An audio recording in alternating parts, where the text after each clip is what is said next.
can I keep the essentials lessons moving along without losing the students? Some of the lessons can be long without students doing anything beyond listening.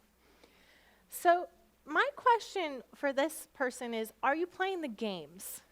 And are you doing the activities that are in the lessons? Also, there's a lot of essentials lessons where you're doing a lot of feedback, where the students are supposed to be solving it themselves.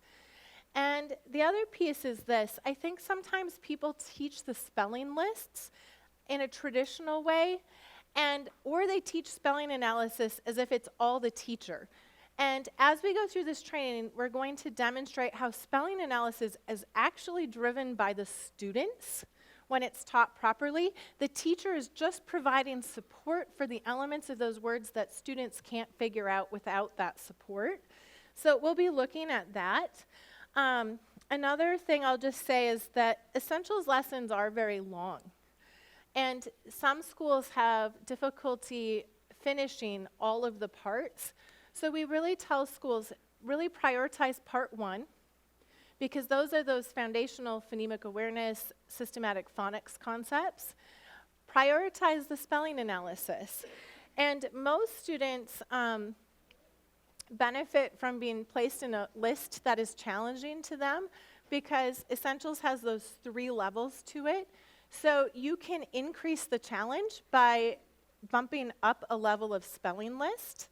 And then if you don't have enough time for everything else, it's okay to skip the grammar. Now, many of our standards require grammar, and grammar is actually also becoming understood that grammar is important to reading fluency, but it's possible that you can skip grammar. But don't skip part 1 or the spelling analysis. Those are really the most important components.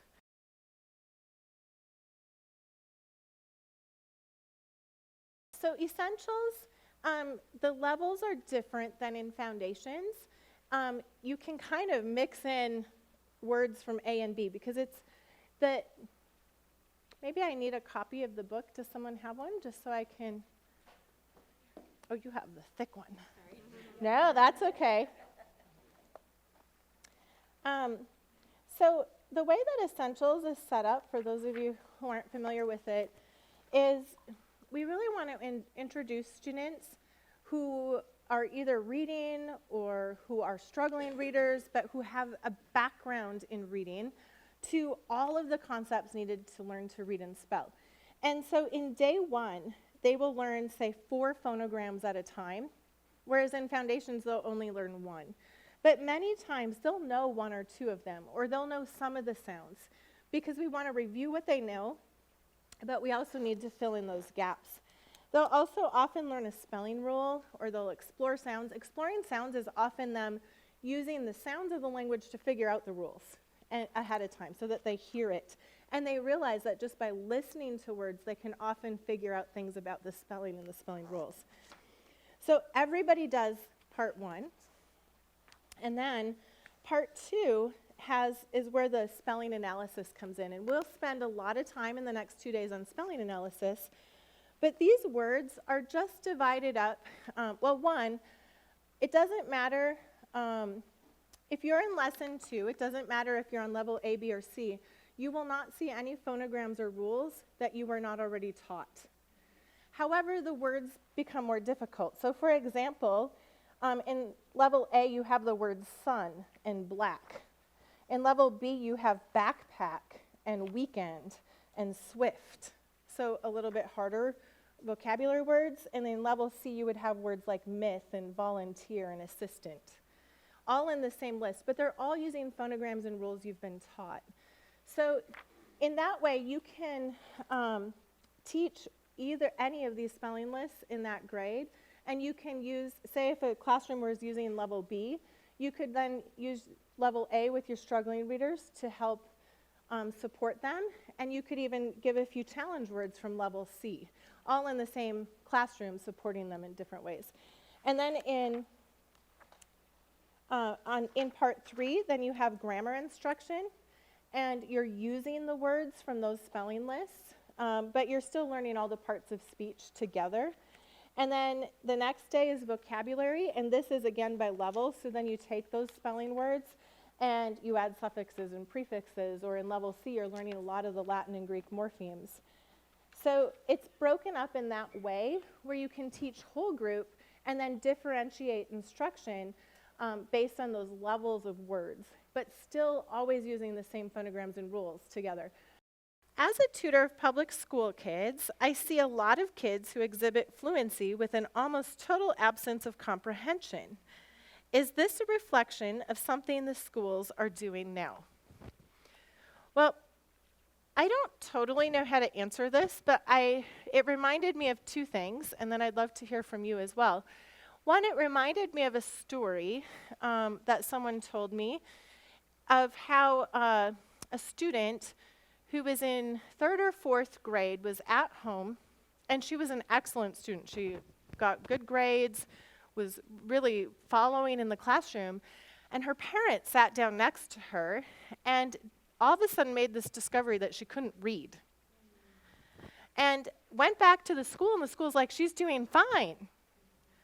But he was like, but I asked her to read her science textbook, and she couldn't read it.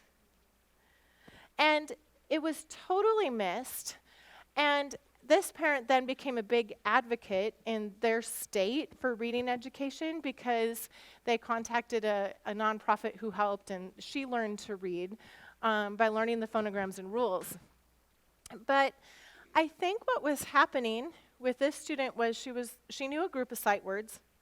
She was really good at guessing. And so in early books, she was fine. And if you think about in a lot of our reading programs, a lot of the early books are pattern readers. So if you're good at guessing, they're totally possible to read with a combination of sight words. And the teachers and people just didn't even notice that she couldn't read with that combination of sight words and the ability to guess, which is what actually made me think about this book, because one of the questions I would have then too is, what would a student do with a word like rickshaws, assuming that most American kids don't know what a rickshaw is? Would they just skip it? Would they guess wildly like some of you have talked about? And so there are words that we learn through reading, but this word is completely decodable. You can sound it out, you just don't know what it means. So I'd be really curious with those students, what they do with words that are not in their vocabulary, how they handle them. The other thing is the essentials reader, the very first exercise begins with a group of quips. I see a copy here. Do you mind if I borrow this?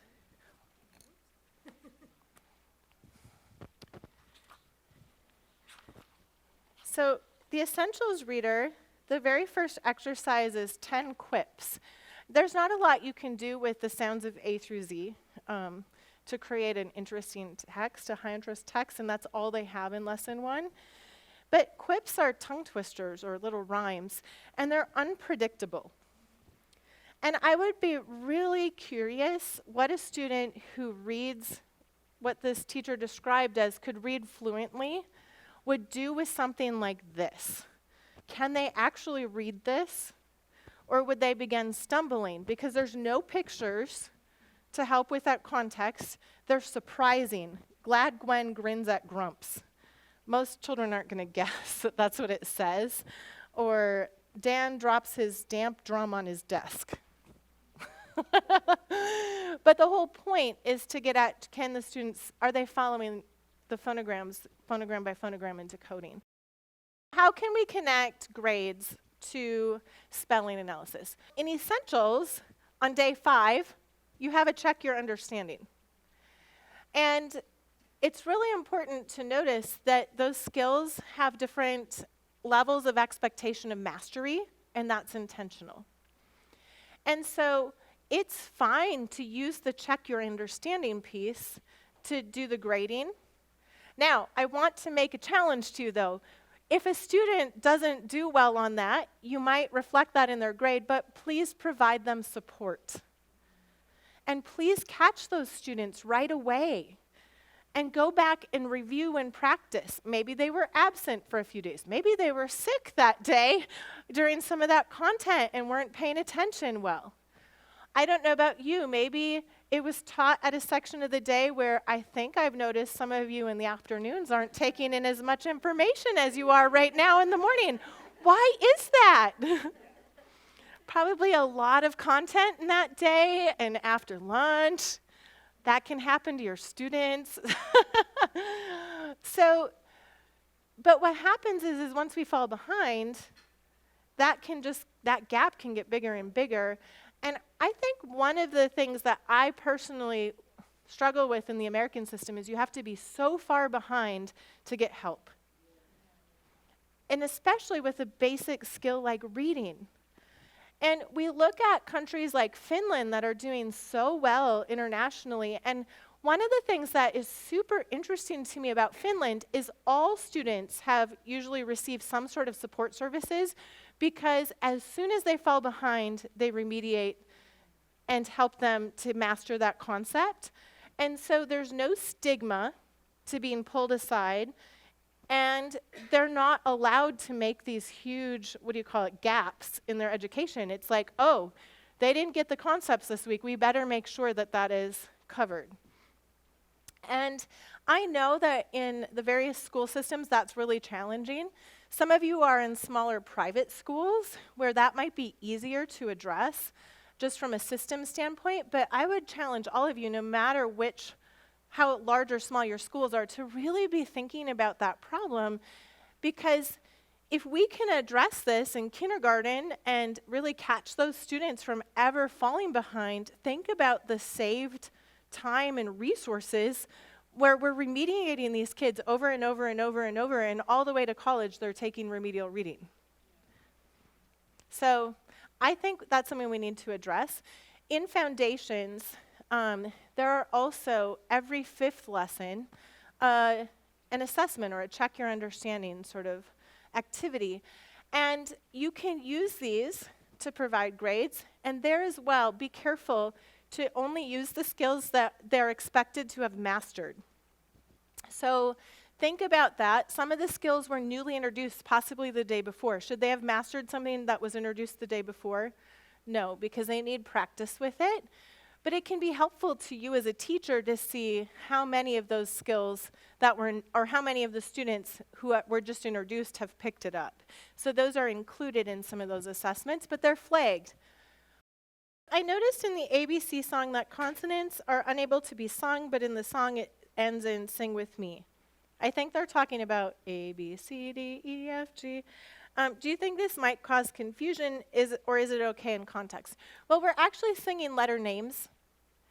And so I've never heard of it causing confusion, but if it does, you could explain to students that all of the names are really a combination of a consonant and a vowel sound for those letters, and that's how that we can sing that song.